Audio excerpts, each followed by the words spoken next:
Student asked that what we do for the achievement of success in the student life. So today I am here to share some necessary steps for the achievement of success in the student life. The first step is keep your study as priority list. Good student never ignore his study. Good student keep their study at the topmost priority list.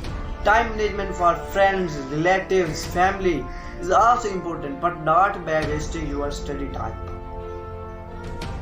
Because what you have learned will remain long life with you. So you should never neglect the time which is meant for the study. First step is that keep your study at the topmost priority list. The second step is time management. Time management is most important. Time management is a must in student life. The purpose of time management is to enable them to do more and better in less time. The student, successful student are the student who want to success in the student life, manage their time so they can have easily time to study as well as to play. The first step is that keep your study at the topmost priority.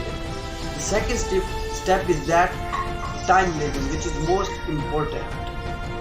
The third step is that learn from the mistake. It is a good thing that you learn from your mistakes, because the most important lesson in life can be learned from the mistake.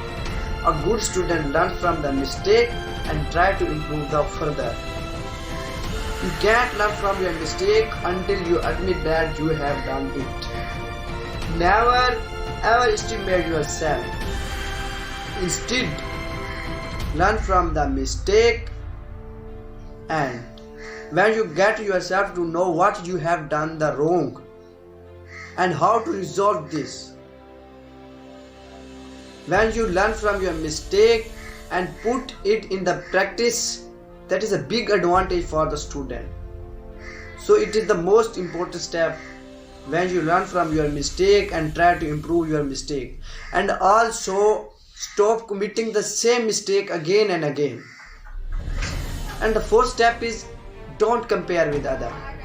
Never do comparison with other. Everyone has its own ability and capability. Good students succeed on their own capability. Comparison with each other don't let you down. Don't bother what your friends, families, partner are doing. Don't copy other. Don't copy other. Keep your goal in your mind and working according to it, as it saves your precious time. Never do comparison with it. Fifth step is that avoid from the distractions. Disturbance from one way or other way will be there in your way. When you deeply concentrate on something, you will be able to learn more effectively. Try to get rid of meaningless distraction that comes in between your studies. Just keep your goal in your mind and work according to it, as it saves your precious time. So avoid from the distraction. Another step is that participate. Participate in the classroom, which is necessary for the student. Participate makes you an active member. Participating in everything that conducted in your school, colleges, university. You should actively take part in the classroom by answering your question of your teachers and understand better. Be attentive in the class, help the student to understand better, learn more and more.